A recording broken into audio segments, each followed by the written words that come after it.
మహాదేవుడును మన రక్షకుడు అయిన యేసుక్రీస్తు వారి శ్రేష్టమైన నామంలో ఉదయకాలం అన్నా అనే చక్కని కార్యక్రమాన్ని చూస్తున్న మీ అందరికీ నిండు హృదయంతో వందనాలండి. దేవుని మహాకృప మీకు తోడైండును గాక.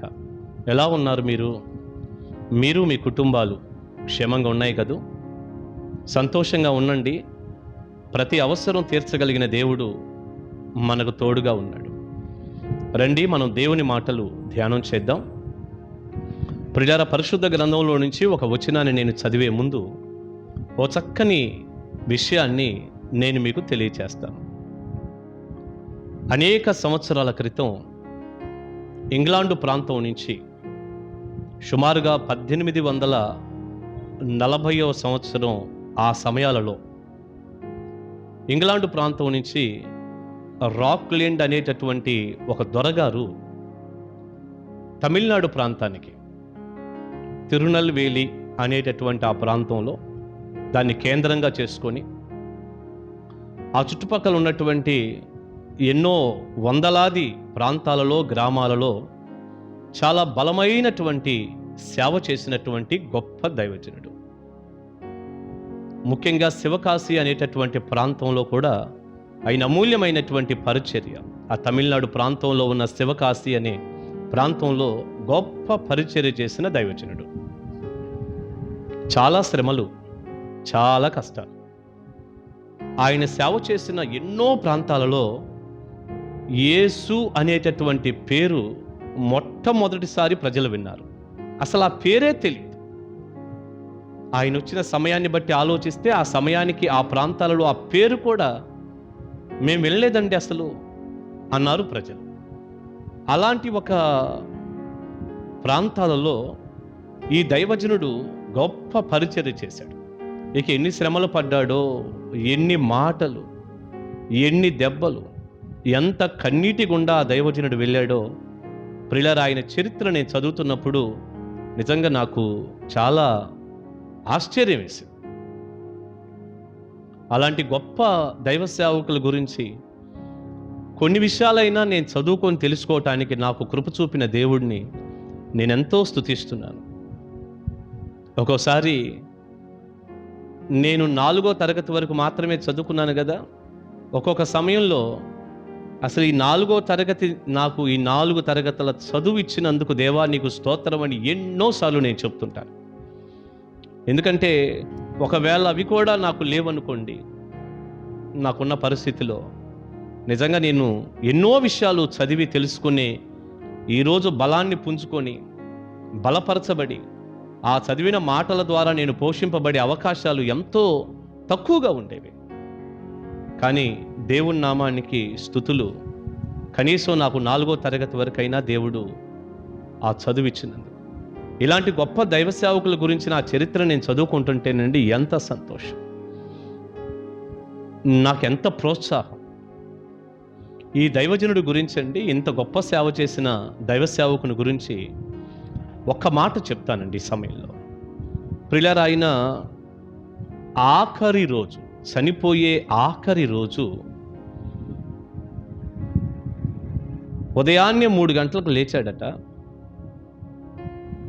చక్కగా దేవుని సన్నిధి గడుపుతున్నాడు. మంచం దిగటానికి కానీ నడవటానికి కానీ ఓపిక ఏమీ లేదు. ఇంకెందుకంటే ఆఖరి రోజు, ఆయన చనిపోతున్న సమయం అది. లేచి మంచం దిగటానికి కానీ నడవటానికి కానీ ఏ ఓపిక లేనటువంటి ఆ సమయంలో ప్రియులారా, అక్కడ నేను చదివానండి, పరిశుద్ధ గ్రంథాన్ని ఆయన తీసుకొని, ఆయన శక్తి లేనటువంటి సమయంలో కూడా ఆయన దగ్గరగా ఇలా గుండెల మీద ఆనించుకొని పరిశుద్ధ గ్రంథాన్ని ఆ దైవజనుడు చదువుకున్నాడట. అసలు ఎంత ఆశ్చర్యం అండి అది. వెంటనే ఆ దైవజనుడు పరిశుద్ధ గ్రంథాన్ని చదవటం అయిపోయాక తిరిగి ప్రార్థన చేసుకున్నాడట. ఆ మాటలు నేను చదివినప్పుడు అండి నాకు అసలు ఆశ్చర్యం వేసింది, సిగ్గు కూడా వేసిందండి. నేను సిగ్గుపడ్డాను, ఆశ్చర్యపోయాను. ఎందుకంటే ఒక్కోసారి ఆయనంత వయసు లేదు, ఆ దైవజనుడంత సేవ నేనేం చేయటం లేదు. ఎంతో సమయం ఉంది, ఎంతో మంచి వాతావరణం, చక్కటి ఫ్యాన్లు, ఒక స్విచ్ నొక్కితే 1కి 4 లైట్లు వెలుగుతున్నాయి. చాలా కంఫర్ట్గా ఉన్నాం. ఆ రోజుల్లో ఆ దైవజనుడికి వసతులన్నీ ఏమీ లేవుగా. ఈ రోజుకు నేను ఆ మాటలు చదివినప్పుడండి నిజంగా చాలా బాధపడ్డాను. ఎన్నోసార్లు బద్దకిస్తున్నాం, పరిశుద్ధ గ్రంథాన్ని చదవకుండా నిర్లక్ష్యం చేస్తున్నాం, ప్రార్థనా జీవితాన్ని నిర్లక్ష్యం చేస్తున్నాం. చాలా బాధపడ్డాను. ప్రియ దేవుని బిడ్డ, ఈ మాటలు వింటుండగా నీ జీవితం ఒక్కసారి పరిశీలన చేసుకో. చనిపోతున్న ఆఖరి రోజు ఆ దైవజనుడు పరిశుద్ధ గ్రంథాన్ని చదువుకుంటున్నాడు, గుండెల మీద పెట్టుకొని. లేచి నడిచే ఓపిక కూడా లేనప్పుడు ప్రార్థన చేసుకుంటున్నాడట దేవుని సన్నిధిలో. చివరి రోజు అలా ప్రార్థన చేస్తూ, యేసయ్యా నీకు స్తుతులయ్యా, నీకు స్తోత్రమయ్యా అని చెబుతూ ప్రభు సన్నిధికి వెళ్ళాడట. నాకైతే అసలు చాలా ఆశ్చర్యపోయాను నేను. నీ చదువెంత? నీ వయసు ఎంత? ప్రభు నిన్ను రక్షించాడుగా, బైబిల్ గ్రంథం చేతిలో ఉందగా. ఈ రోజుకండి బైబిల్ దగ్గర కూర్చునే వాళ్ళు కనిపించటంలా. ఏదైనా ఒక రోజున చదవలేకపోతేనే నాబోటి వాళ్ళు సిగ్గుపడిపోయి బాధపడుతున్న రోజుల్లో పూర్తిగా బైబిల్ గ్రంథాన్ని పక్కన పెట్టేశావే, ప్రార్థనా జీవితం టోటల్గా క్లోజ్ అయిపోయిందే, దేవుని సన్నిధి అంటే ఒట్టిపోయినట్టు అయిపోయిందే, మొబైల్తో సమయం అంతా గడిపేసి నీ జీవితాన్ని పాడు చేసుకుంటున్నావే. డిగ్రీలు చేసావు, పిహెచ్డీలు చదివావు, పెద్ద పెద్ద చదువు, ఏంటయ్యా దానివల్ల ఉపయోగం? బైబిల్ గ్రంథాన్ని చదువుతున్నావా? ప్రార్థనా జీవితం కలిగి ఉన్నావా? దేవుని సన్నిధి నువ్వు అనుభవిస్తున్నావా?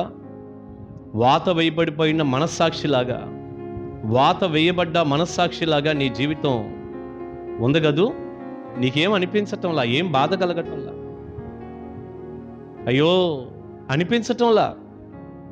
ప్రియ దేవుని బిడ్డ, నేను ప్రార్థన చేసే ముందు ఆఖరిగా చెప్తున్నాను, దయచేసి నీ జీవితాన్ని సరిచేసుకో, నీ జీవితాన్ని మార్చుకో. ఇలాంటి దైవ సేవకుల యొక్క జీవితాలు, వారి అనుభవాలు మనలాంటి వాళ్ళకి మాదిరి కాదా? మోకాళ్ళ మీద మనం బైబిల్ చదవాలి, గుర్తుపెట్టుకో. చివరి రోజు కూడా ఆ దైవజనుడు బైబిల్ చదివి ప్రార్థన చేసుకుంటున్నాడు, దేవుణ్ణి స్తుతిస్తున్నాడు. ఈ రోజున నీకు ఖాళీ లేదు, తీరిక లేదు, అంతేగా? వద్దండి, సరి చేసుకోండి. ప్రతిరోజు బైబిల్ చదివి ప్రార్థన చేసుకుంటానని ఒక తీర్మానం చేసుకోండి. తప్పకుండా దేవుడు నీకు సహాయం చేస్తాడు. ఈ సమయంలో అలాంటి దైవ సేవకుల్ని మనసులో ఉంచుకొని ఒక్క వచనం ఇలా చదువుతానండి నేను. దైవజనుడైన పౌలు ఫిలిప్పీలకు రాసిన పత్రిక 1వ అధ్యాయం 21వ వచనం. నా మట్టుకైతే బ్రతుకుట క్రీస్తే, చావైతే లాభము. నా మట్టుకైతే బ్రతుకుట క్రీస్తే, చావైతే లాభము. బ్రతికినా చనిపోయినా ప్రభు కోసమే అన్నట్టు జీవించారు కదూ. దైవ దీవెన మీ అందరికీ ఉండునుగాక. ఆమేన్. ప్రార్థన చేసుకుందాం. తండ్రి, ఉదయకాలం అన్నా ద్వారా ఈరోజు చాలా అమూల్యమైన ఒక విషయాన్ని మీరు మాట్లాడారు. ఈ మాటలు విన్న తరువాత ప్రతి ఒక్కరిలో గొప్ప ఉజ్జీవాన్ని మీరు కలగచేయండి.